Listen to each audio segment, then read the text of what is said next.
The MCU is dying. The MCU's been dead since Endgame. The MCU is woke. It's now the MCU, blah, blah, blah, blah, blah. We've heard it all before, and let me tell you, the MCU and Marvel is not dying. In fact, it's thriving, and I'm here to tell you why. But they have made some mistakes in recent years, which haven't been great and have obviously put a bad taste in Marvel fans' mouth. And that's exactly what prompted this video, was a Variety article that was published just a couple of days ago, basically saying that Marvel is in trouble. And I'm here to tell you right now that I've read that article, and it's first and foremost nothing that we already don't know. They're just reiterating the facts. And part of that is because they're trying to drive clicks to their website, to their article, to get ads and to get money, and continue to just draw on this negative aspect. Yes, Marvel has made some bad decisions as of late after Endgame up until this point. Now, I will be the first to say that I am a fan of Marvel. I'm a big fan. I pretty much enjoy almost everything that they put out. That's not to say that I don't disagree with some of the decisions that they've made, and they have made some bad calls. Let's highlight some of those, right? They pushed out a lot of content after Endgame. A lot of that was on Disney Plus, which I will say was a lot of content. There was a lot of stuff to keep up with, and in all of that, they introduced a lot of characters. Now, in this whole multiverse saga and introducing all of these characters, it has been difficult to kind of see the connections and where things are gonna go, and it made it really hard to feel for specific characters when we've only seen them once so far, say Shang-Chi, and we haven't seen him at all, and there's no plan to see him till probably another few years, which does suck, right? And I feel like that has been a mistake, right? They've built out all of these characters. However, with all of these shows too, they're also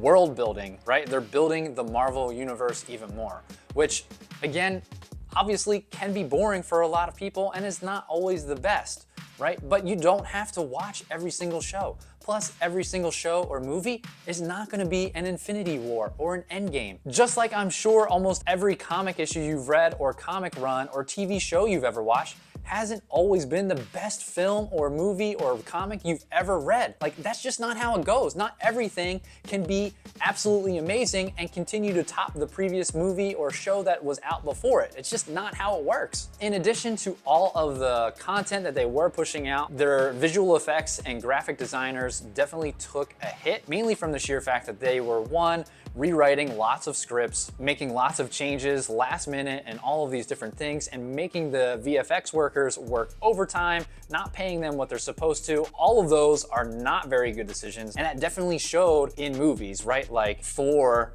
Love and Thunder, like this visual effects scene is garbage, right? Like this is not great. And while I will say that that has taken away from the quality of Marvel movies, we know that the visual effects workers at Disney have agreed to unionize, which I think will be helpful. Hopefully Marvel/Disney agrees with this union and will eventually be able to pay their VFX workers appropriately for the work that they're putting in. And so therefore quality will hopefully go up. I also think quality is going to go up because we now know that Marvel, with all their Disney Plus shows, wasn't doing what typical TV shows do, right? With having a showrunner. Obviously that didn't work out so great for a lot of their shows where a lot of people feel like they weren't great. Now they are going to have appropriate showrunners and pre-production and all of these things in place so that they do have a chance at an actual TV show versus just like, let's just run through and basically make a movie but split it up into multiple parts. Let's also not forget that the way that we consume TV and movies nowadays is completely different than what we used to do maybe 4, 5, 6 years ago. I think COVID really hit Marvel as well as the whole entertainment industry really hard. Everyone's talking about Marvel is making less money on their movies than they have in the past. Well, yeah, but you're not looking at the whole picture here. The whole US domestic box office as a whole hasn't fully recovered from what it was pre-COVID. And I don't know if it's ever going to actually get there. I've had conversations with friends who basically say they don't go to the movie theaters anymore because they don't necessarily have to, because movies now come out to streaming relatively quickly after they're in the movie theaters, so people will either rent or buy them from there. They'd rather watch from the comfort of their own home. Two, everyone's talking about these pre-box office numbers of people buying movie tickets beforehand. Again, most people are not going to the movies like they did before. Most people, I think, have realized that a lot of people aren't going to the movie theaters now and movies are not necessarily selling out all of the time, especially on opening weekend, that they don't have to pre-purchase tickets. So you're gonna get false numbers and predictions off of those pre-purchased tickets. This whole article was actually about the Marvel Executive Summit and actually what they're already doing to course correct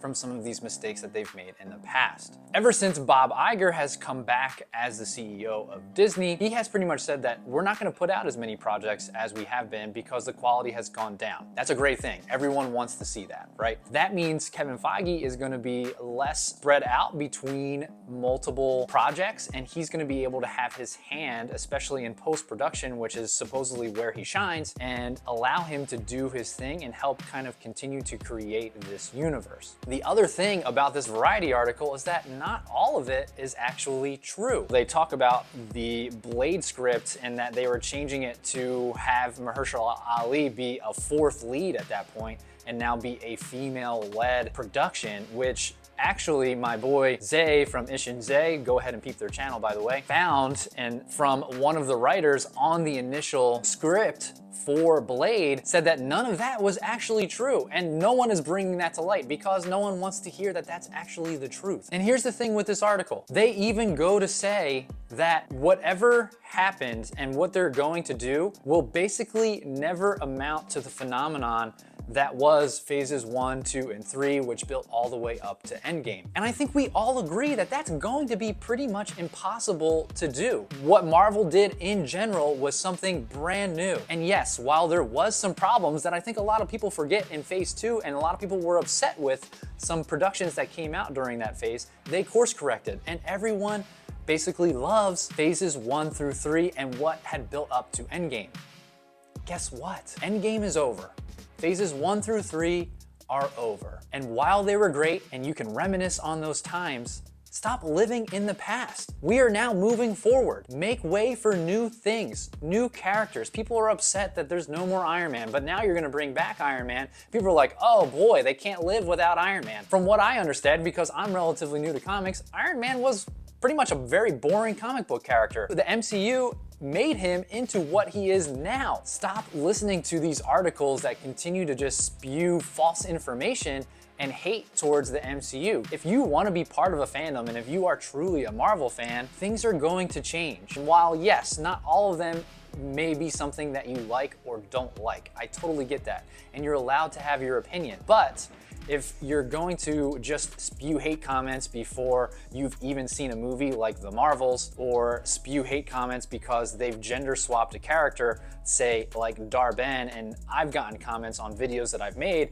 just noting that they've gender swapped Dar-Ben and people are upset about this. Literally, you probably didn't even know who Dar-Ben was before you even heard of their name and that they were going to be the villain in this movie. Secondly, they've only had 2 comic book appearances. You really care about a character that's had 2 comic book appearances, which basically revolved around him taking lead and then just getting killed. Like literally that's it. Sorry for, ruining your 2 comic book experience of Dar-Ben, but like literally don't be upset about a gender swap character who's had a very minimal role in the whole Marvel universe. And so I think that if you're more upset about the article and what Marvel's doing to course correct, and you're upset about all of these options that they're laying out, and you're just spewing hate comments and negative comments and continuing to pander to all of these negative channels and that Marvel is dying, you're not really a fan. You should be more happy that Marvel is trying to course correct and make corrections for what they've done in their past years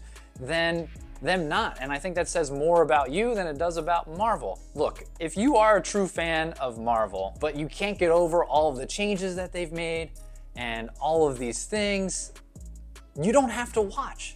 No one's forcing you to sit there and watch a Marvel movie. But the funny thing is that we all know you're gonna go ahead and watch Fantastic Four. You're gonna watch the X-Men movies when they come out. You're gonna go ahead and see Secret Wars. You're gonna watch all of these things. You might as well actually just enjoy and accept the fact and the changes that are coming forward with Marvel. Your fandom for Marvel, being a part of this larger community, is a lot more fun when you're positive and that you're not surrounding yourself with a bunch of hate comments. Try that on for size. And if you want to be part of a community that actually supports the Marvel fandom and is part of a great community that believes in what Marvel's doing, please hit that subscribe button down below. What are your thoughts on all of these changes?